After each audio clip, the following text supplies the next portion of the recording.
how would a war with China start? I think the most reasonable idea is that it would not start because the United States or China decided we want to go to war with you. I think right now, the most likely cause of war would be a miscalculation. They're not getting confidence with their strength. They're not saying, you know what, we're so strong now, our economy is so big that we can compromise on an island, a small island, or we can compromise on a border issue, or on building our military to a degree that no one else in the region can touch us. Instead, the stronger they get, the more assertive they get, the more prickly they get, the more uncooperative they get. That's a bad sign.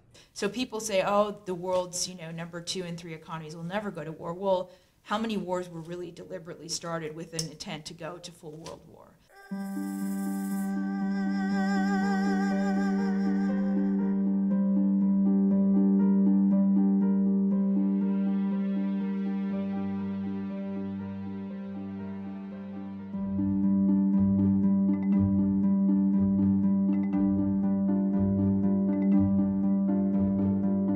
There's nothing inevitable about continued economic engagement leading to democratic governance in China. In the long term, we're more likely to have a positive relationship with China if we engage them now and shape their direction as they become a great power. In fact, if you look at what successive American administrations have done, I would say beginning with George H.W. Bush and continuing with the Clinton administration, George W. Bush, now the Obama administration, the United States has in fact pursued a fairly consistent strategy for dealing with China, and it has 2 components. On the one hand, the United States has sought to engage China, certainly economically, diplomatically, in terms of scientific cooperation, educational exchange, cultural exchange, and so on. I don't believe it's right to crack down on people for their religious views or their political expression or because they want to be in an association like the Falun Gong. I don't think that's right. But I don't believe that we will have more influence on China by giving them the back of our hand. But at the same time, the U.S. has worked to maintain a balance of power in the region, which is favorable to our interests and to the interests of our allies. So it's a 2-pronged strategy. And the objective is to maintain stability, but also to create conditions which may ultimately lead to liberalization of the political order in China and in the region. The engagement of China has worked in some ways and not worked in others. One way the engagement of China worked, even before the economic engagement, was during the Kissinger period when we split China away from the Soviet Union, and we made and reduced the threat that we faced significantly smaller because we had a China de facto ally. And that led to some of the economic engagement with China. And so that was worth the price. The hope was that China would modernize, would become a liberal Western economy before it became a powerful military. Unfortunately, that hasn't worked out as well. If you go back to the early 1990s and remember the state of mind in the West, in the United States, in the aftermath of the collapse of the Soviet Union, I think there was a lot of optimism about the likelihood that China would move very quickly towards political liberalization. And a lot of people were predicting that it would happen within 10 years or within 20 years. In fact, of course, it hasn't happened. What we've learned is that 2 things that many people in the West thought were incompatible, authoritarian politics and market economics, or quasi-market economics, in fact have proven to be quite durable. The economic policy, and really the foreign policy of the United States government since Nixon has been to try to use our economic power to change governments into a democracy. They were successful in Korea. They were successful in Taiwan. They were successful in Singapore. And they're using that same model to try to bring China around. They have not succeeded in China. And what they wound up doing is to give the farm away because they thought China would become a responsible player in the international community, but all they wound up doing is strengthening the Chinese Communist Party. There's also been this hope that economic exchange with China will promote economic growth in China, and that economic growth will promote political reform. And that's based on a theory, which is in turn based on historical experience, that economic growth leads to the expansion of the middle class, and the middle class tends to be the agent of political change, demanding political rights, leading to liberalization. That's what happened in Europe in the 19th and into the 20th century. That's what's happened in parts of Asia in the latter half of the 20th century. The problem is that it hasn't happened yet in China, but our strategy hinges on the hope that it will. So today, the economic success of China, right, the market, that market transformation in China has created a huge group of Chinese consumers. Whether it's opened up the political freedoms or not remains to be seen. I think you see a lot of advocacy, you see a lot of citizen unrest in China, a lot of demand on the part of Chinese for their government to attend to the quality of life issues that most Chinese are worried about, pollution, right, health, access to education, the stresses and strains that are coming from the massive urbanization of Chinese society. So you see that playing itself out, that you now have a very vibrant consumer culture in China. You have a very broadening middle class now, but it's not yet to the point where we can say democratization is afoot. I think if you look at successful democratic transitions throughout Asia, the U.S. also used a lot of leverage over those countries to change and be respectful of human rights, because those countries, such as Korea and Taiwan and the Philippines, were our allies, and so we had leverage over them. We don't have that kind of leverage over China. So it hasn't worked out in that fashion. We've in effect made a bet that economic engagement will encourage liberalization even as it causes China to grow wealthier and more powerful, and that the liberalization in the end will outpace the growth of Chinese power. So far, it doesn't look like that bet is paying off in the ways that people had expected.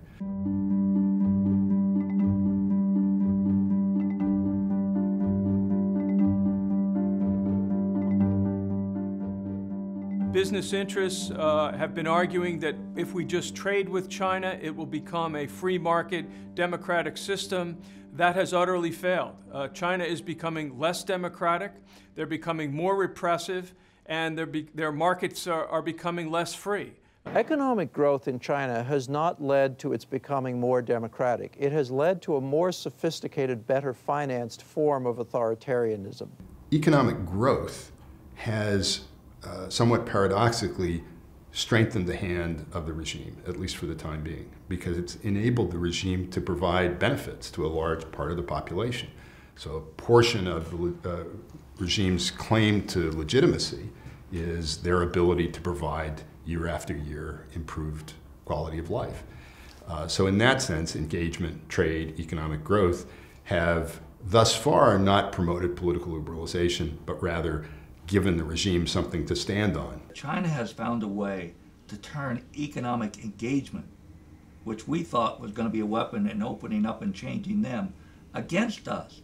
When you are running massive trade deficits with a country like China, which we are, last year $315 billion, it means that jobs that used to be here, producing for the American and American employers and American workers, are now in China. The United States took the position of opening up our markets without any corresponding opening up of the Chinese markets, and they knew that we would take a huge economic hit, but they thought that that hit was worth it because they could take China and turn it into a democracy.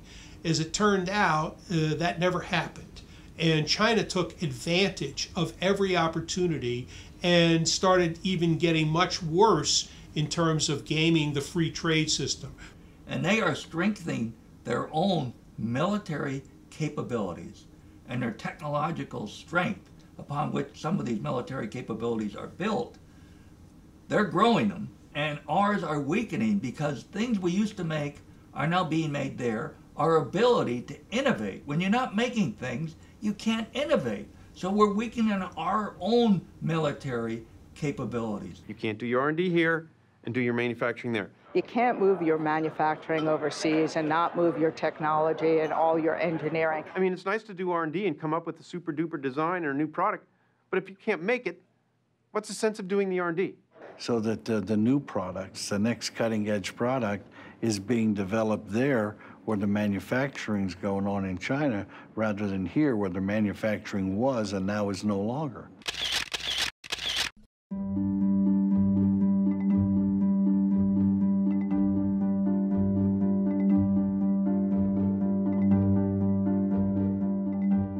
Another framework I hear a lot about, economic ties. Economic ties guarantee peaceful U.S.-China relations.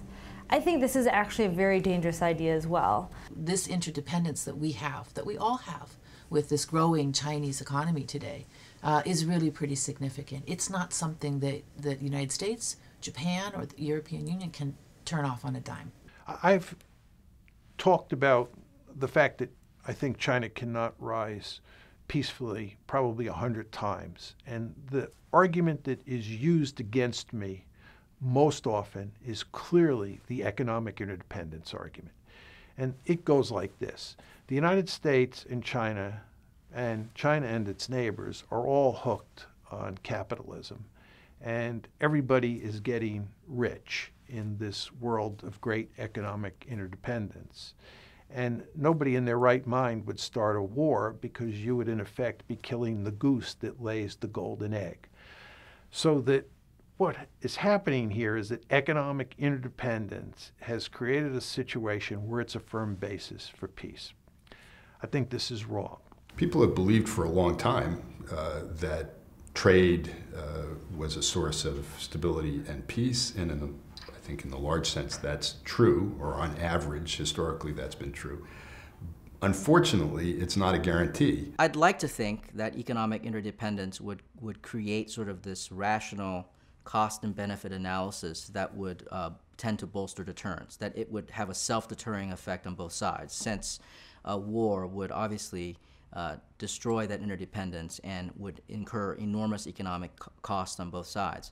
There's no doubt about that. But we've seen in history that economics, rational cost and benefit analysis are not the only things that lead countries to go to war. I mean, this goes back to the Clausewitzian fundamental trinity, which is passion, chance, and reason, passion representing the people.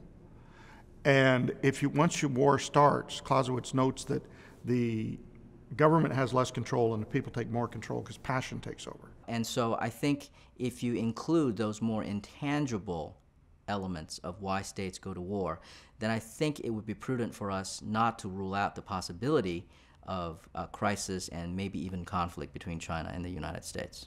It doesn't look like the closer we get economically, the more peaceful we're becoming towards one another.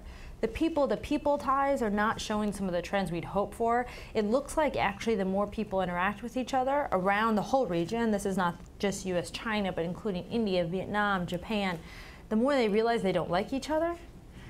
We also see that even as trade goes up between countries, the security relationships between China and some of its neighbors have gotten worse as trade has gone up. I see this argument in the United States as an excuse.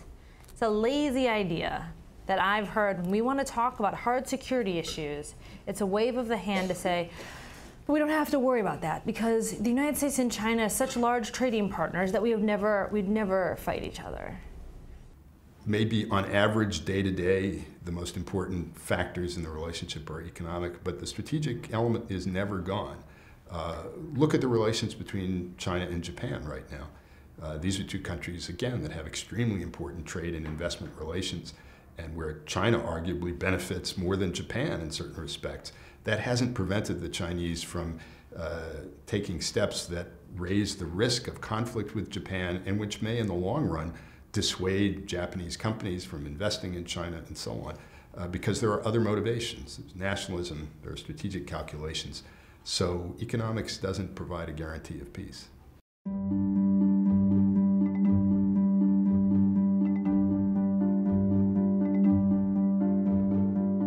People who are making the economic interdependence argument are basically saying that economics trumps politics. There are no political differences that are salient enough right, to override those economic considerations. But that's what we also said in 1914. We said the world can't go to war. Europe can't go to war. It's too economically interdependent. And then we slaughtered ourselves for 4 years. And then we did it again 20 years later. If you look at Europe before World War I, there were extremely high levels of economic interdependence between Germany and virtually all of its neighbors. Certainly between Germany and Russia, Germany and France, and Germany and Britain. These were the main players. The example that many people give, and I think it's an apt one, is the relationship before the First World War between Britain and Germany. Those two countries were rapidly growing. They had an intense and important bilateral trade and investment relationship, but their strategic relations deteriorated to the point where they wound up going to war with one another. And despite this economic interdependence, these high levels of economic interdependence, you still got World War I. It's worth remembering that before the outbreak of the First World War, many people were writing books saying, in effect, war between great powers is no longer possible because trade is so important, because the costs of war are so great that no rational person would engage in conflict. It didn't turn out to be true then. We can hope that it might be true now, but I don't think we want to bet the farm on it. Another example would be the period before World War II. The Germans invaded the Soviet Union on June 22nd, 1941. And for the previous 2 years, Germany and the Soviet Union, this is Nazi Germany and Stalin's the Soviet Union, had been close allies in Europe. In fact, in September of 1939, they had invaded Poland together and divided it up. So there was a great deal of economic intercourse between Nazi Germany and the Soviet Union between 1939 and 22 June 1941.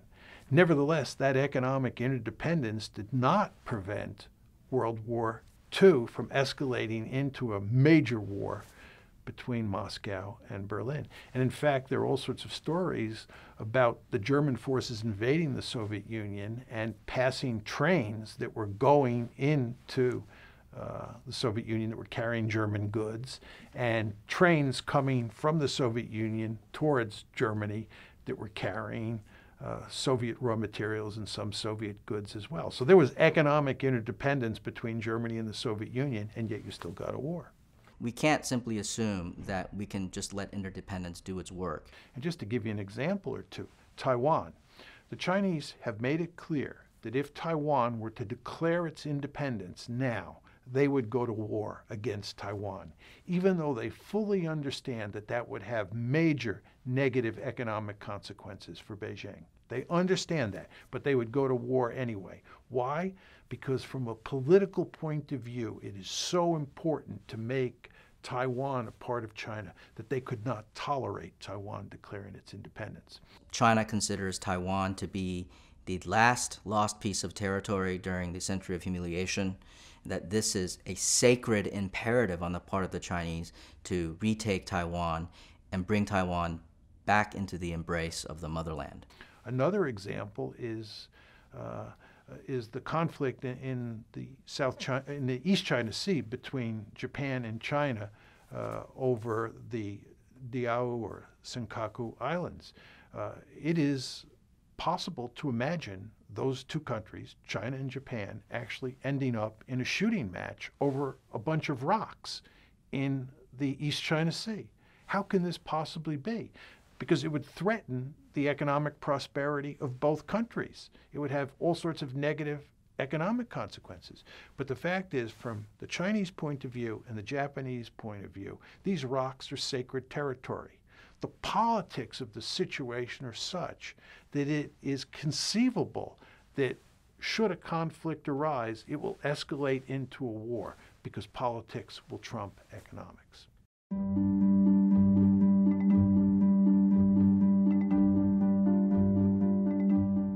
We have a lot of conversations and debates in the United States about our military and defense strategy in the Asia Pacific, forgetting somehow that China is a nuclear power and an increasing one.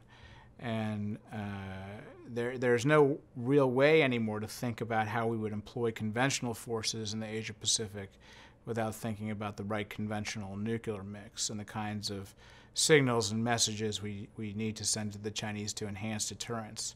The basic idea of nuclear deterrence is that when countries have sufficiently large and secure nuclear forces, they are invulnerable to, or it's extremely unlikely that an enemy would attack them, because if it did so, it would suffer terrible retaliation in response.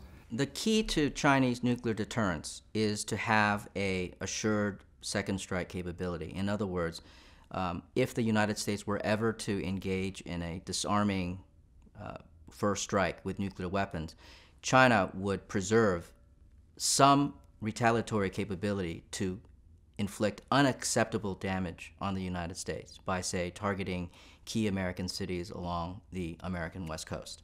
What second strike capabilities do on both sides is that they give you the assurance that neither China nor the United States would launch nuclear attacks against each other's homelands, because any such war would have catastrophic consequences. So the stability of deterrence and what we know about deterrence gives us some measure of confidence that that kind of a central war will not occur. But what it does open is the door to conventional conflicts that do not necessarily involve the homelands of the two countries, particularly conventional conflicts that may occur on the periphery of China, for example, involving Taiwan or disputed islands in the South and East China Sea. If the Chinese believe that they've blunted America's nuclear options, that would create essentially an umbrella, a strategic space under which Chinese conventional military operations could take place. And this is what theorists have called the stability-instability paradox. In the 1950s, late 1950s, there was an interesting insight that Glenn Snyder provided in terms of the stability-instability paradox.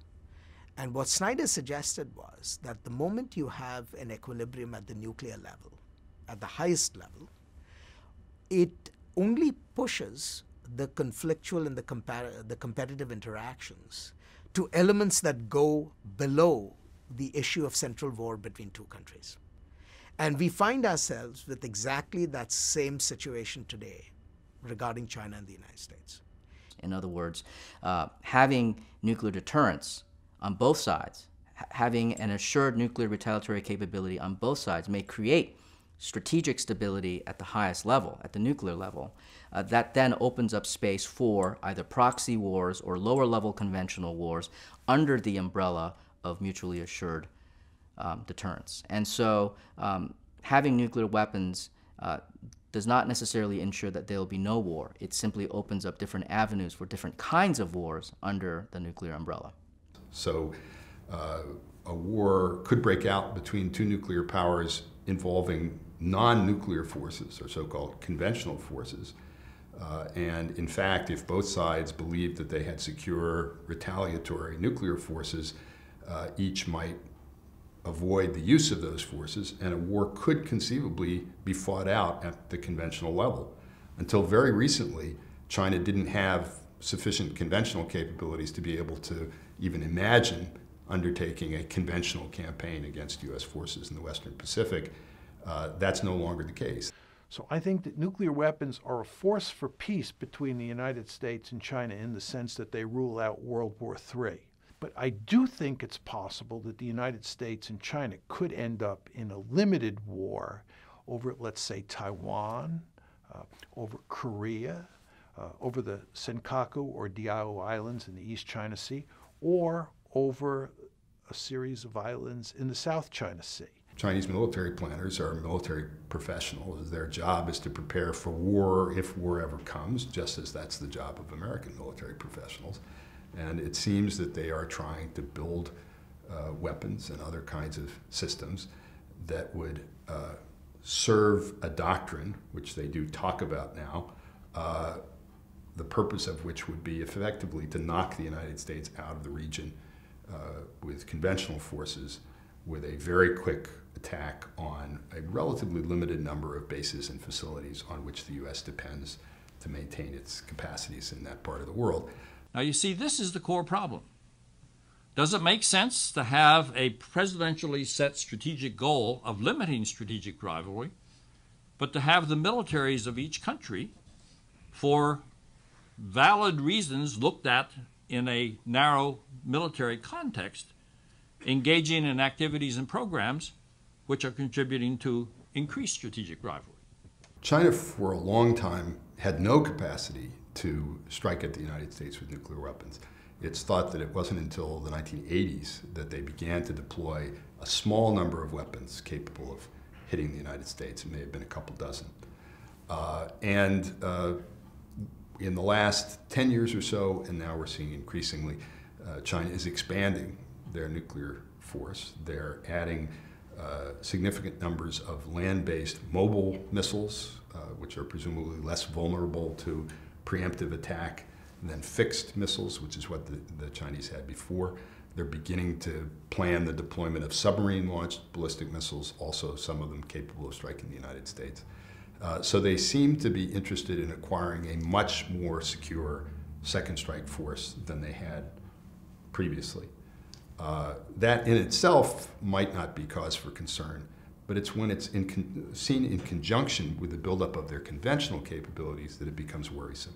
Because what it suggests is they may seek a nuclear capability strong enough to deter any possibility of American nuclear retaliation for a conventional attack on our forces or allies, which forces the burden of deterrence down to the conventional level and requires us to have capabilities and strategy for matching the significant investments that China has been making in so-called anti-access area denial capabilities, which are targeted at our bases and forces throughout the Western Pacific. Now, there's also another element to this, which is that we tend to think about anti-access and power projection in mutually exclusive terms.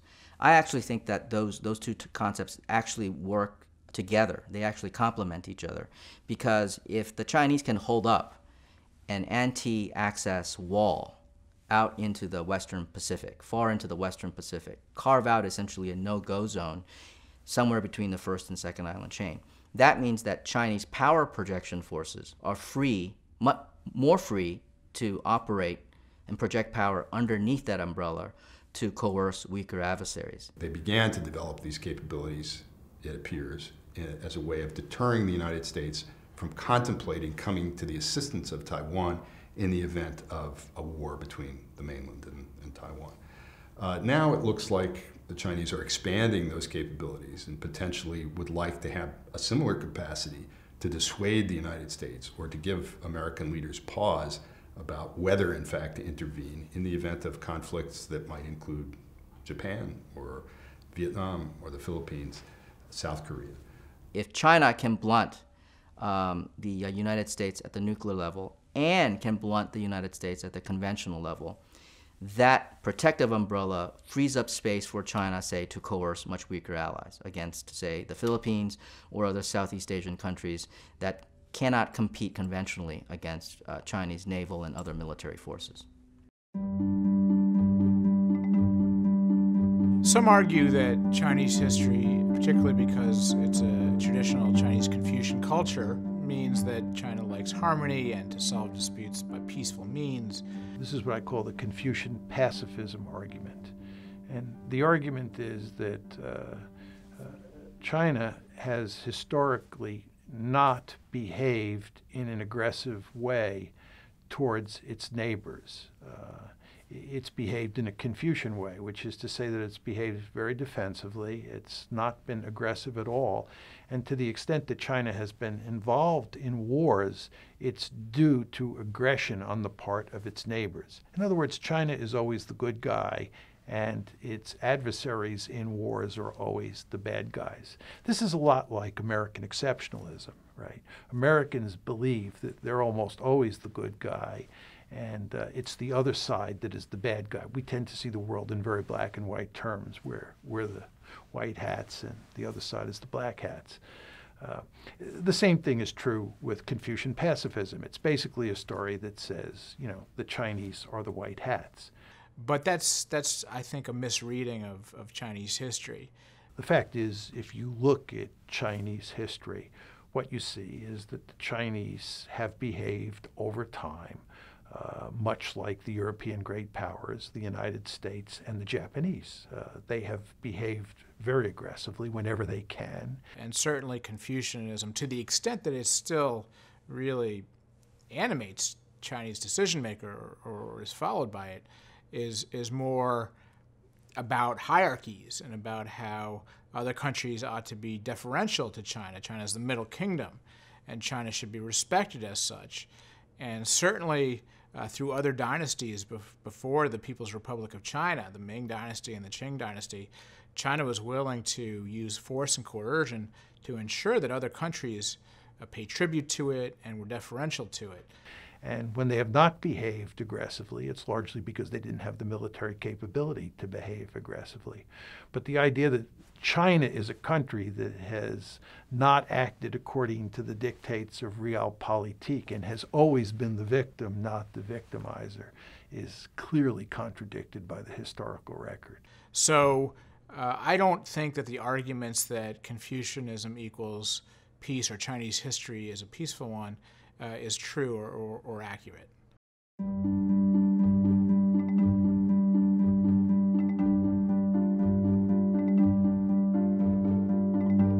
In the West, we have this idea of how international relations are supposed to work. First of all, everyone respects everyone else's sovereignty. We all deal with each other as equals. And the best way to resolve all these problems and deepen understanding is dialogue. So we get into a dialogue dependency trap. And I think that's where we are with China. We have attempted for the better part of a decade or more to have talks about cyber warfare, about nuclear warfare, about strategic forces with the Chinese, and they simply aren't interested in talking to us. And that's why I think it's a little bit of a Potemkin village. We're very happy to look at the facade of all of these talks, be it the strategic and economic dialogue, be it the other types of talks we have, be it getting them involved in regional or multilateral institutions. And then we say, look how pretty these houses are. They've got wonderful shutters and doors. You walk through them, though, and it's a howling desert beyond, because we don't do anything about the actual interests we have. The Chinese dialogue with the United States on national security issues needs to be improved. It is really very diplomatic and vague at the present time. It's considered on our side that the forces moving China toward democracy and a free market are so strong and so inevitable that we don't really have to have a serious effort to try to reassure Chinese suspicions. And to be clear, that argument is totally wrong. I believe that's mistaken, yes. I believe that's based on seeing the conservatives and the hawks in China as a fringe element who we don't have to pay attention to. I think that's been an intelligence failure.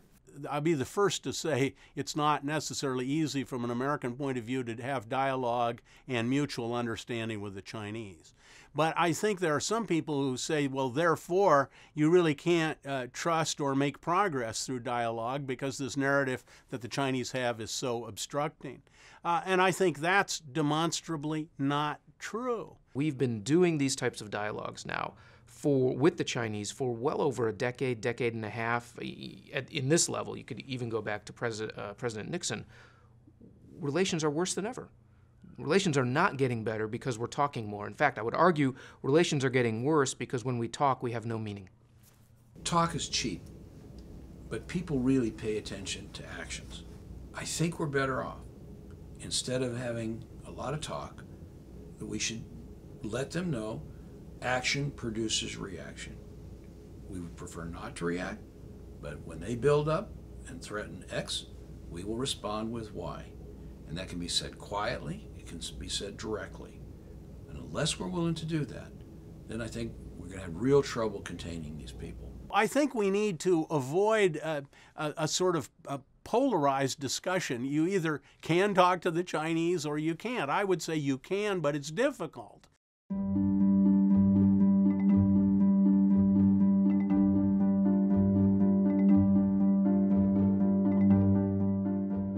The strategic question of misunderstanding is an important one. China perceives us as aggressive. We are trying to isolate China. They're adamant about that. Almost every PLA guy you talk to is, you guys are trying to isolate us. It's all about you trying to humiliate us. You're trying to hold China down. Our response is you're trying to expand too fast. So there's a great deal of misunderstanding here. It's not that we have this irrational distrust of one another that is driving our decisions. It's not that I can't possibly understand where China is coming from. In many cases, I would feel the same exact way if I were the Chinese government. It's not that I don't understand, it's that we have a conflict of interest in a lot of areas that the United States and China are currently operating in. And I think that that conflict of interest comes from the fundamental hope on China's part that they will be a dominant regional power in Asia. And they would feel a lot more comfortable if the United States military wasn't so dominant and so close and encircling and surrounding and operating all the time. And those things are hard to reconcile. And the sooner we are honest about the fact that it's not that we misunderstand each other's positions, but that maybe we just don't like them, I think the sooner we can move past some of these tensions and actually move to some of the areas of cooperation. Looking back at the Korean War, Admiral Turner Joy, who headed up the United States, the UN delegation at Panmunjom and Kaesong, wrote a wonderful little short book about his experiences, and he called it How Communists Negotiate. For example, if you wanted to negotiate with the Chinese communists in the days of Mao, you could expect them to try to get their way in negotiation before you ever got together around the bargaining table. I think you see some of those, you see echoes of that when you look at how Beijing behaves even today. So you also have something that people don't realize that's a bit dangerous, which is a country which most countries assume, particularly the small countries bordering it, is acting in a very assertive way. But that country feels that it is itself a victim, as opposed to an assertive or aggressor. Every country has its narrative, and our respective narratives about our own history, our own values, our own sense of ourselves differs, but it shapes our behavior deeply. And the Chinese have a narrative, and that narrative, I did 558 interviews with Chinese leaders over the last 40 years. And the word that keeps appearing in Chinese rhetoric is, we've been bullied. We are the nation that has been bullied, pushed around, humiliated. And this does make the Chinese very prickly to deal with and to see malintentions where we may not, in our own proposals to the Chinese, see that. So you have a fundamental sort of psychological mindset, which is sort of setting the whole thing up for many more tensions, right? And remember, America has its narrative too. We're the indispensable nation. We're the exceptional nation. We alone have a responsibility to lead in the world. And of course, this leads us to a rather assertive posture, particularly on political issues around the world. So if you were talking to a Chinese, they would say the American narrative isn't so easy to get along with either. And there's also a sense in China that they're regaining their rightful place in the world, that they've been a great power for many, many years. They've just been down for the last couple of centuries. And so other countries, particularly small countries, need to be respecting China more. So this comes out of this kind of sense of sort of humiliation or victimhood or degradation, or sort of that China has lost out. And so that's why, we're seeing this real clash. I think when you look back over the centuries of Chinese centrality in Asia, they thought, and rightly so, they were the ones who made the rules. They didn't have to talk to other peoples had to talk to them. That, I think, is really a very long-term historical Chinese attitude. And the issue that friends in Asia and the United States has to face is that as China becomes more powerful, they seem more eager and willing to adopt that position than an accommodating position. China has a very different conception of what the regional order should look like. And part of that is, I think, an expectation among some Chinese that many of the regional players in Asia should essentially defer to China's strategic prerogatives and China's strategic interests. That is, of course, in some ways, very much opposed to our vision of the regional order. So the issue is, how do we manage to live together? How do we manage to reduce the risks on the ground, which could see a small accident or incident escalated into something that neither side wants for obvious reasons? We need to be adult about this and realize we're in a military competition with China. It's not the defining characteristic of our relationship with China. Our relationship is multifaceted, but we both need to be candid and adult about the fact that we are in a military competition, and we want to manage that competition so that we don't have to be asking these questions about nuclear thresholds in the first place.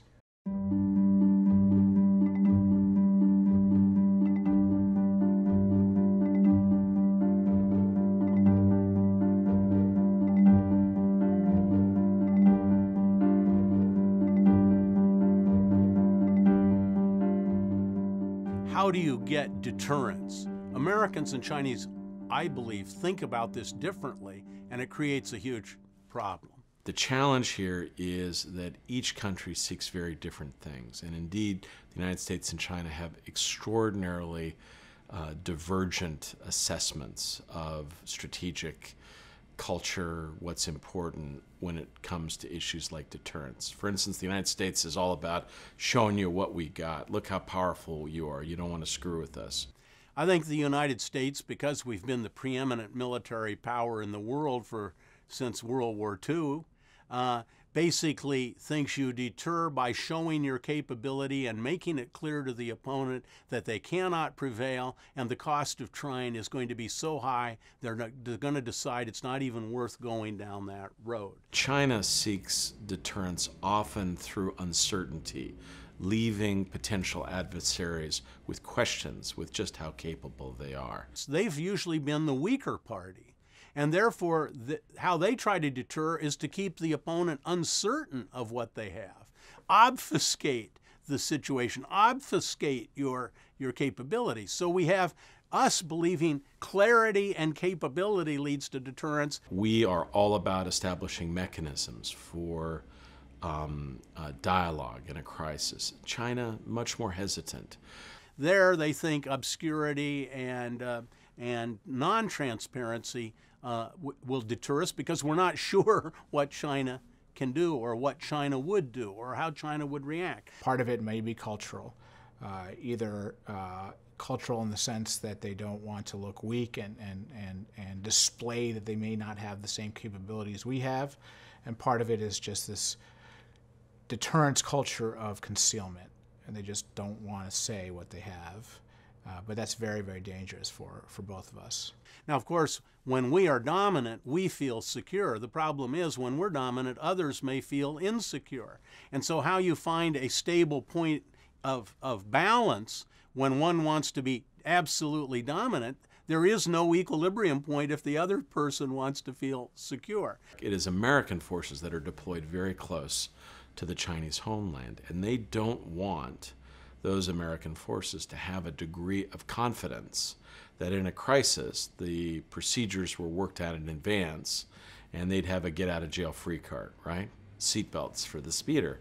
It would be very nice if we could have great transparency from China about exactly what it is that they are up to.